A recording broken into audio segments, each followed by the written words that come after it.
everyone. Welcome to the show. I always enjoy the name people come up with for their business. Like today, for instance, I'm going to talk to the owner of Caffeinated by Bubba, and his name is Dalton. Welcome to the show, Glenn. Hi, Nancy. Thank you. So tell me about your business. Well, Caffeinated by Bubba is the coolest coffee truck you'll find on the road today. Oh, It's a 1985 Grumman delivery van that used to be a postal truck, and now it's been turned into a coffee truck, and it's bright orange and white and really, really easy to see. now you're based in Abbotsford, right? Yes. And my understanding is you sell high quality caffeinated drinks. Yes. Local roaster in Abbotsford supplies my coffee whole beans for me. And yeah, it's very high quality. It's direct trade. And I do espresso, brewed coffee, Americanos, lattes, and also have a selection of teas on board as well for those who don't like coffee. And also you have snacks as well, I believe. Yes. My sister actually owns a coffee shop in Abbotsford and has a full bakery, and she supplies me with a number of different cookies, biscotti, scones, etc. Wow. So when did you decide to get into that business? Well, I always thought it would be kind of cool to have a little coffee shop or something like that. And then my sister went and bought a coffee shop, so she beat me to that. And I saw a little trailer for sale last year. That was shaped like a coffee cup, like a to-go cup. And I thought, man, that looks really cool. And it sold so quickly, I didn't even get a chance to look at it. Right. And then I found this truck, and one thing led to another. And a few months later, I bought it, and here I go. So how long did it take you to convert it into what it is now? Well, it was already operating as a coffee truck. So all of that part, the cutout on the side and stuff was there. But some of the renovations that I've done to the truck and changing the color, et cetera, it took me about 2 months, and getting all of my business licenses and inspections took a couple of months to get up and running. So, oh, sorry. Go ahead. I've been open for about 3 weeks now, coming into the 1 month period here. This coming weekend, it'll be 1 month I've been operating with it. So very nice. Now, are you stationary?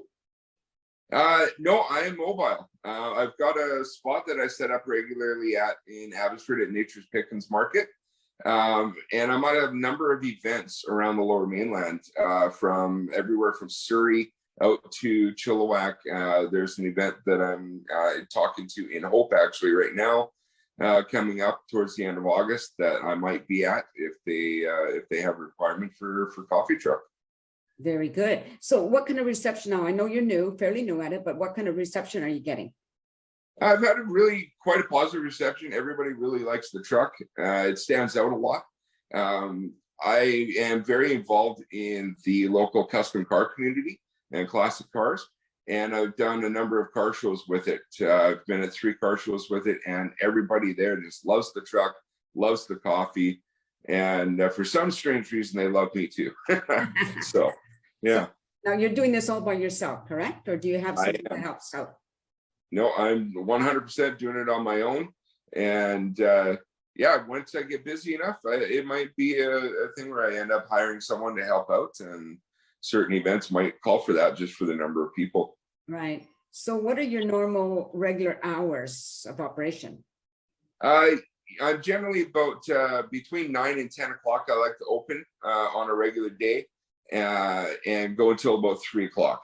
Right. And on these hot summer days, more popular drinks are the iced coffees, iced lattes, and the such. Okay. So now for an event, a special event, if it was going like longer hours, you stay there for the longer. Absolutely. Yeah. If there's an all-day requirement for it, and it proves to be required and necessary to keep people up and going with the caffeine. Yeah, I've done one event where I was about 10 hours already, which my little dog was at home and not impressed with me when I got home after 10 hours. But yeah. So now tell me about the process of getting a license and setting it all up. Was that a big deal? There were a number of things like with Fraser Health. There's a number of things that you have to have on board, and you have to have your inspection done. And there's the full health plan that you need to have. So there's a lot of work. You have to have knowledge and doing your food safe course and stuff like that. And then with the cities that I've got business licenses with, it was actually relatively easy, just time consuming, and making sure that you've got all of the information into them. And if you miss one thing, it slows it really down a lot, which I discovered. Right. So oops. Yeah. So learned a lesson there. Yeah. Now, so you said you have to have knowledge. So where do you get your information that you need? Well, in my younger years, in my early 20s, I worked in a couple of restaurants as a younger fella. And so I'd done my food safe, so I had some knowledge of it. And I've always been a coffee fiend. Mm-hmm. I don't call myself a coffee snob because I'm not that in depth with it, but I'm a coffee fiend and I love really good coffee. Right. I've always liked going to random coffee shops. You know, I drive a lot for enjoyment. I go for a drive, and if I see a little coffee shop, I'll pull in, grab a cup of coffee and grab a snack that they've got. And I've discovered some great coffee and some great people just doing that. Right. Now, has that encouraged you to make any changes with your business? A little bit. I tried a number of different coffees before I settled on the roaster that I went with out of Abbotsford. I tried a number of different coffees. I went to a number of roasteries and sat down and tried their coffee and really did an in-depth of what I'd like to have on board my truck. Right. That's really good. Like I drink coffee, but I don't often have coffee out because I find a lot of places their coffee is bitter. So yes. How do you not get coffee that's bitter? Well, it comes down to the roasting process. And a lot of the bitter coffees, it comes down to that they've been roasted at either too high or too low of a temperature, or for too long, and certain beans for too short. I don't know the science in and out. I'm hoping to learn it. I've been talking with my roaster, and he actually wants to have me over while he's roasting and show me how it's done. And I would love to get involved in that and do that, because then I can say to somebody, I roasted this, now I brewed it, here's your espresso, I hope you enjoy it. Wow. I think that would be really cool to be able to do that, right? Yeah, have the full experience. Yeah. Now, do you have any plans to bring in more items to your whatever it is you sell, or is it just you're going to keep it simple? I want to keep it simple, but as time goes on, if people have requests for different items, for different snack items and things like that, or if somebody says, hey, I tried this really great this flavored latte or something like that, can you recreate that? I can definitely get the ingredients, the syrups and stuff like that to make that drink, and hopefully it would go over well. I've created a number of my own custom drinks, and all of the ones that I've released so far have been really popular. Very good. So what are the name of some of your custom drinks? My most popular one is the Godfather, and it's a latte that you can't refuse. It is almond flavored and made with almond milk, with a little hint of vanilla. And it is really good warm as a hot drink, and it is fantastic as a cold drink. Right. Another one that I've created is, I call it the Johnny Cash, and it's equal parts of espresso and orange juice. And once again, just a little hint of vanilla, just to kind of take the bitterness off the combination of the orange juice and the espresso together. Okay. The vanilla smooths it out really well. Right. Those are two of my most popular drinks. I sell a lot of those drinks, and people like them either hot or cold. And the Johnny Cash, everybody kind of looks at me like, really? When I describe it to them, then they taste it. And I've had two people actually say to me, that changed my world. And I'm like, hey, that's what I'm here for, just to have good coffee and help you have a better day and experience things. So when you're developing a new blend, do you have people that sample it for you, or are you the sampler? I usually torture myself first, and then I will have a couple of friends that I know who drink coffee and like coffee, taste it and see what they think, and I go based off of that. If it's good how it is, I leave it, and then I'll do it on the truck and let people try it. But if somebody gives me constructive criticism, I need to listen to that, and I need to go, okay. And that's where the hint of vanilla came from with the Johnny Cash. It had a really strong, pungent flavor to it, and somebody said it needs something just to sweeten it up. So I tried a little bit of vanilla in it, and I gave it back to them, gave them another one, and they tried it, and they said, "Oh, that's way better." So it's you can't just be set in your ways. You always have to adapt. You have to see how things work. Sure. Now, I'm a person who likes my coffee black, and not everybody does, but what do you think about whether you should add milk, sugar, cream, whatever? You know, it's everybody's preference. Number of years ago, I was a triple. It was 3 creams, 3 sugars. Unfortunately, diabetes runs in my family, and it started to creep up on me, so I had to cut out the sugar. And you know what? Now I'm to the point, generally, I drink my coffee black, whether it's just a brewed coffee or an Americano. Sometimes I put a little bit of cream in it. It's entirely up to what people's favorite is. There's no right or no wrong, I don't think. Yeah, and you get used to whatever it is, right? Because I've had people not knowing, well, I automatically put cream and sugar in my coffee, and it's like, oh, I can't drink that. Oh, yeah. Now when I accidentally got a coffee one day when I was out, and somehow they put 2 sugars in it, and I'm 5 minutes away, and I grabbed it out of my cup holder in my truck. I take my first sip. I'm like, where do I spit this? It's like, wow, it really hits you like a surprise. So yeah, that's one thing you have to pay attention to when you're serving coffee, is what people want.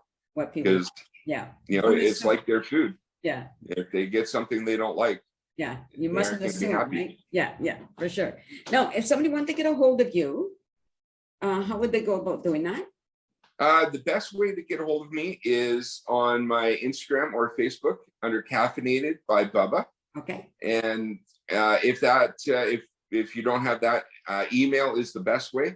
Caffeinated by Bubba @gmail.com. Okay, I'll make sure that it's a little bit long, but it's full there. Yeah, I'll make sure that's included. So when you're not doing that business, what do you do?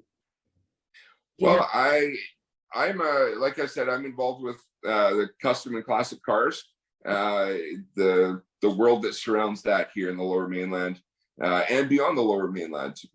So I do a lot to do with that. I host a car show every second Wednesday in Abbotsford called Bubba's Caffeine and Gasoline. Right. And I've been doing that for 2 summers now, and I really enjoy doing that. It's a hobby, but it's a passion as well. And if I'm not doing something with cars, I'm usually hanging out with my little dog, Archie, who a lot of people on the coffee truck have met. They've seen him at car shows and stuff. And we'll go for a walk or go for a drive in the truck. He loves going for truck rides. So very good. Very good. No, I imagine you're not allowed. Are you not allowed to have Archie on your? No, right? Unfortunately, not. A lot of people have asked me if I'm bringing him along, and the only way would be if he's sitting up in the cab, and that means he's by himself, and he probably wouldn't care about being by himself. He would just go to sleep and whatever. But it gets a little warm up there for him. So, but no, you can't have any animals in the food service area, unfortunately. Yeah, I'm just wondering about that, because I've been to Austria, and I've been to a restaurant where dogs were allowed to go in with their owners. They just sat or laid down under the table. And I thought, there's a number of places locally here. I believe it's on an outdoor patio. You could bring your dog with you. I was at a local brewery in Langley a few weeks ago, and there were 2 people sitting on the patio, and they had their dogs with them, and they just had to stay on the floor. But in a food prep area or like a coffee preparation area, you can't have any animals, unfortunately. So I might bring him along and have him sitting outside on his bed or something like that. Yeah, for sure. That could be good for them as well. So Yeah, I just question that, I don't get it. We have our dogs, our pets in our home all the time, I know, right? It doesn't cause any issues. Yeah. So many different places around the world have so many different easier regulations to deal with, whether it's with regards to animals or food and drink. It's amazing the differences around the world. Yeah, for sure. Well, this has been very enjoyable getting to know you and a little bit about your business. I appreciate you doing this with me. All right. Well, thank you very much for getting in touch. For sure. Now, just stay there for a second while I talk to the audience. That's been talking to Glenn Dalton, right? Yes. Yeah. All of a sudden, I forgot because I had Bubba in my head. Owner and operator of Caffeinated by Bubba.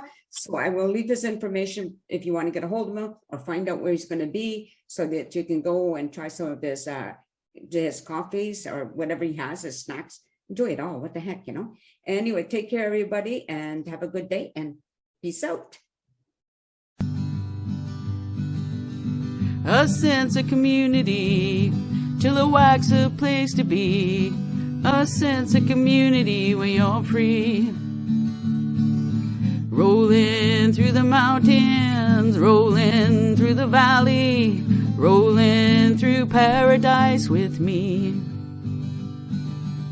It's multicultural, you're sure to see it all. Chilliwack's a place to be, you'll see. Come party in the park, go dancing after dark. Chilliwack's a place to be, you'll see.